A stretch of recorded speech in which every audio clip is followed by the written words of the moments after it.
जय गायत्री माता, जय गुरुदेव, जय माता जी। आगे गुरुदेव लिखते हैं, कई व्यक्ति सोचते हैं कि यज्ञोपवीत हमसे सदेगा नहीं, हम उसके नियमों का पालन नहीं कर सकेंगे, इसलिए हमें उसे धारण नहीं करना चाहिए। यह तो ऐसी ही बात हुई जैसे कोई कहे कि मेरे मन में ईश्वर भक्ति नहीं है, इसलिए मैं पूजा पाठ नहीं करूँगा। पूजा पाठ करने से तात्पर्य ही भक्ति उत्पन्न करना है। यह भक्ति पहले ही होती तो पूजा पाठ करने की आवश्यकता ही न रह जाती। यही बात जनेऊ के संबंध में है। यदि धार्मिक नियमों की साधना अपने आप ही हो जाए तो उसको धारण करने की आवश्यकता ही क्या। चूँकि आमतौर से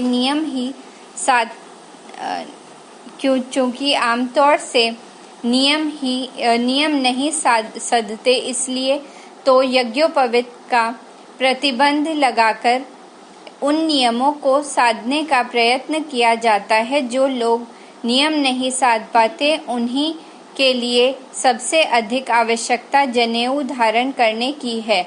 जो बीमार है उसे ही तो दवा चाहिए, यदि बीमार ना हो तो दवा की आवश्यकता ही उसके लिए क्या थी। नियम क्यों साधने चाहिए, इसके बारे में लोगों की बड़ी विचित्र मान्यताएं हैं। कई आदमी समझते हैं कि भोजन संबंधी नियमों का पालन करना ही जनेऊ का नियम है। बिना स्नान किए, रास्ते का चला हुआ, रात का बासी हुआ, अपनी जाति के अलावा किसी अन्य का बनाया हुआ भोजन न करना ही यज्ञोपवीत की साधना है। यह बड़ी अधूरी और भ्रमपूर्ण धारणा है। यज्ञोपवीत का मंतव्य मानव जीवन की सर्वांगपूर्ण उन्नति करना है। उन उन्नतियों में स्वास्थ्य की उन्नति भी एक है और उसके लिए अन्य नियम पालन करने के साथ साथ भोजन संबंधी नियमों की सावधानी रखना उचित है।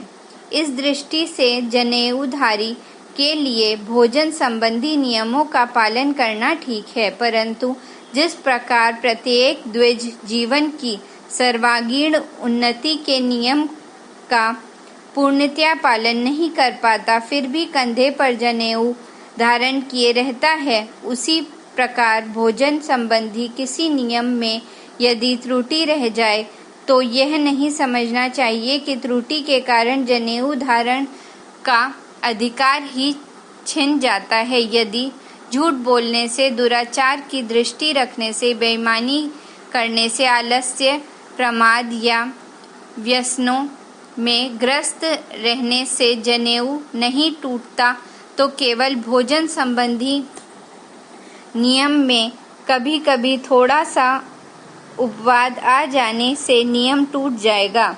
यह सोचना किस प्रकार उचित कहा जा सकता है। मलमूत्र के त्यागने में, कान पर जनेऊ चढ़ाने में भूल होने का अक्सर भय रहता है। कई आदमी इस डर की वजह से यज्ञोपवीत नहीं पहनते या पहनना छोड़ देते हैं। यह ठीक है कि नियम का कठोरता से पालन होना चाहिए, पर यह भी ठीक है कि आरंभ में इसकी आदत न पड़ जाने तक नौसिखियों को कुछ सुविधा भी मिलना चाहिए, जिससे कि उन्हें एक दिन में 3-3 जनेऊ बदलने के लिए विवश न होना पड़े। इसके लिए ऐसा किया जा सकता है कि जनेऊ का एक फेरा गर्दन में घुमा दिया जाए। ऐसा करने से वह कमर से ऊंचा आ जाता है। कान में चढ़ाने का मुख्य प्रयोजन यह है कि मलमूत्र की अशुद्धता का यज्ञ सूत्र से स्पर्श न हो। जब जनेऊ कंठ में लपेट दिया जाने से कमर से ऊंचा उठ जाता है तो उससे अशुद्धता के स्पर्श होने की आशंका नहीं रहती, और यदि कभी कान में न चढ़ाने की भूल हो भी जाए तो उसको बदलने की आवश्यकता नहीं होती। थोड़े दिनों में जब भली प्रकार आदत पड़ जाती है तो फिर कंठ में लपेटने की आवश्यकता नहीं रहती। छोटी आयु वाले बालकों के लिए तथा अन्य भुलक्कड़ व्यक्तियों के लिए तृतीयांश यज्ञोपवीत की व्यवस्था की जा सकती है। पूरे यज्ञोपवीत की अपेक्षा 2/3 छोटा अर्थात 1/3 लंबाई का 3 लड़ वाला उपवीत केवल कंठ में धारण कराया जा सकता है। इस प्रकार के उपवीत को आचार्यों ने कंठी शब्द से संबोधित किया है। छोटे बालकों का जब उपनयन होता था तो उन्हें दीक्षा के साथ कंठी पहना दी जाती थी। आज भी गुरु नामधारी पंडित जी गले में कंठी पहनाकर और कान में मंत्र सुनाकर गुरु दीक्षा देते हैं। इस प्रकार के अविकसित व्यक्ति उपवीत की नित्य की सफाई का भी पूरा ध्यान रखने में प्राय भूल करते हैं, जिससे शरीर का पसीना उसमें रमता रहता है। फलस्वरूप बदबू, गंदगी, मैल और रोग कीटाणु उसमें पलने लगते हैं। ऐसी स्थिति में यह सोचना पड़ता है कि कोई उपाय निकल आए जिससे कंठ में पड़ी हुई उपवीति कंठी का शरीर से कम स्पर्श हो। इस निमित्त तुलसी, रुद्राक्ष या किसी और पवित्र वस्तु के दानों में कंठी के सूत्रों को पिरो दिया जाता है। फलस्वरूप के वे दाने ही शरीर का स्पर्श कर पाते हैं। सूत्र अलग रह जाता है और पसीने का जमाव होने एवं शुद्धि में प्रमाद होने के खतरे से बचत हो जाती है। इसलिए दाने वाली कंठियां पहनने का रिवाज चलाया गया।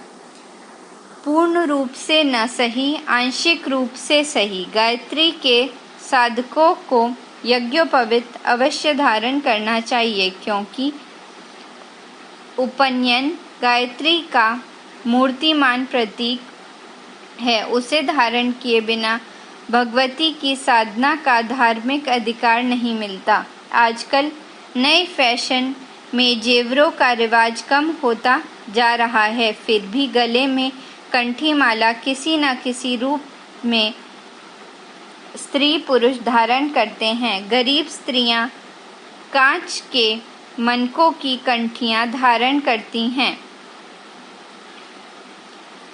इन आभूषणों के नाम हार, नेकलेस, जंजीर, माला आदि रखे गए हैं, पर यह वास्तव में कंठियों के ही प्रकार हैं, चाहे स्त्रियों के पास कोई अन्य आभूषण हो या न हो।